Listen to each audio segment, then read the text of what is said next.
রোজার আগেই হবে জাতীয় নির্বাচন। ভোটের ৬০ দিন আগে দেয়া হবে তফসিল।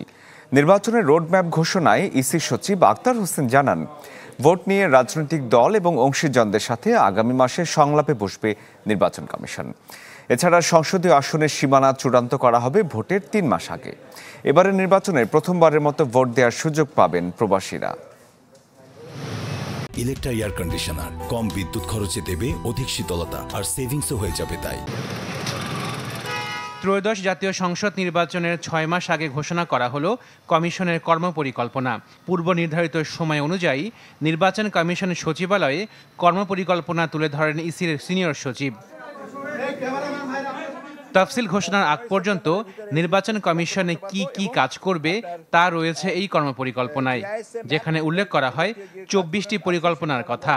৩১ অক্টোবর পর্যন্ত যাদের বয়স ১৮ বছর হবে তাদেরকে নিয়ে একটা ভোটার তালিকা করব, যেটা আমরা কমপ্লিট করব by the end of November. এবারে প্রবাসীরা বাংলাদেশে যে বিদেশে আছেন, অবস্থান করছেন, তারা ভোট দেওয়ার সুযোগ পাবেন। সচিব জানান, ভোট হবে আগামী বছর রমজানের আগে। ভোটের ৬০ দিন আগে ঘোষণা করা হবে তফসিল। তফসিল সম্পর্কে যেটা আছে সেটা বলা হচ্ছে যে আমরা চেষ্টা করছি যে ভোট গ্রহণের তারিখের ৬০ দিন আগে আমরা তফসিল ঘোষণা করব। এখন ৬০ দিন এইটা আমি বলতে পারি, কিন্তু ভোট গ্রহণের তারিখটা তো আমি জানি না। সম্ভাব্য এটাই বলে দিলাম। তো আমাদেরকে মাননীয় প্রধান উপদেষ্টা দপ্তর থেকে বলা হয়েছে যে আগামী রমজানের আগে ভোটের ব্যবস্থা করতে। এখন আগামী রমজান আমার যদি ভুল না হয়ে থাকে তাহলে ১৭ বা ১৮ ফেব্রুয়ারি বা ১৯ তারিখে এরকম দিকে হবে। কাজে ওইভাবে আপনি হিসাব করে নিতে পারেন। আমাদেরও হিসাবটা ১৭ কি ১৮, আবার রমজানের সাথে তো চাঁদ দেখার ব্যাপার আছে।